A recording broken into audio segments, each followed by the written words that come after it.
So today we're diving into this whole America First foreign policy thing, which honestly is like letting your drunk uncle plan your entire family reunion. It sounds exciting at first, but ends with a lot of uncomfortable conversations and damaged relationships. Yeah, that's a perfect analogy, actually.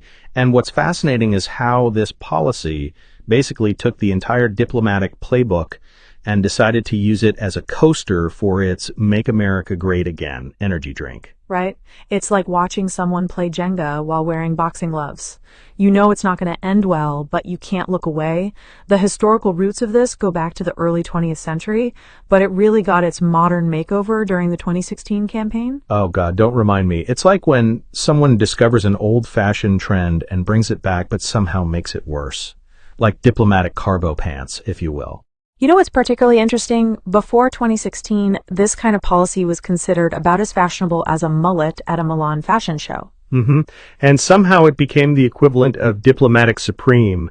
Suddenly everyone had to have it, even though nobody could really explain why it made sense. The fundamental principle is essentially, what if we took national sovereignty and turned it up to 11? We're talking maximum protection of American interests, even if it means giving the international community the diplomatic equivalent of a wedgie. And let's not forget how this affected our trade relationships. We basically walked into the global marketplace and started flipping tables like we're in some sort of diplomatic reality show. Well, that's putting it mildly. The impact on international relations has been about as subtle as a foghorn at a library.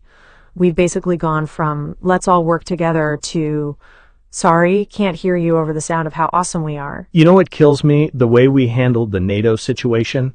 It's like showing up to a potluck dinner and demanding everyone pay for the paper plates you brought.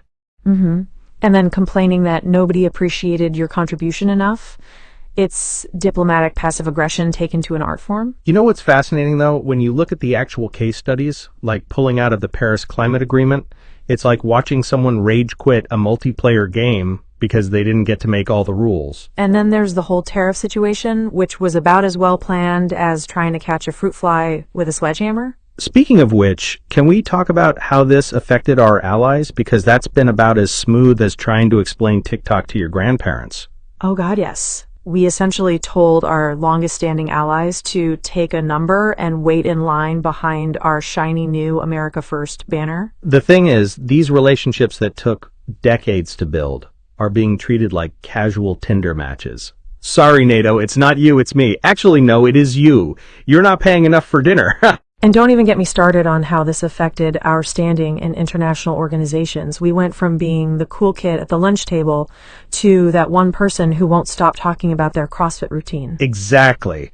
And the critics have been pointing out that this approach is about as sustainable as a chocolate teapot. Sure, it looks impressive at first, but eventually everything starts to melt. You know what's really concerning? The way this policy has affected our soft power. We've basically traded our diplomatic frequent flyer miles for a bunch of don't tread on me bumper stickers. But here's what really gets me, the long-term implications. We're essentially creating a foreign policy that's like a greatest hits album of how to make friends and alienate people. And the economic impact? It's like we're playing Monopoly, but insisting on using Pokemon cards as currency? And looking to the future, it's like we're playing diplomatic Jenga with no safety net.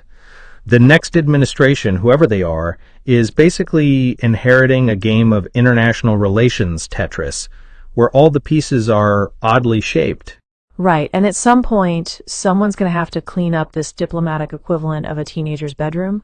The question is just how many old diplomatic pizza boxes are we going to find under the bed? God, that's depressingly accurate. It's like we've taken the concept of international cooperation and decided to give it the reality TV treatment. All drama, no substance, and somehow everyone ends up worse off. And yet, here we are, watching this experiment unfold like a slow-motion car crash.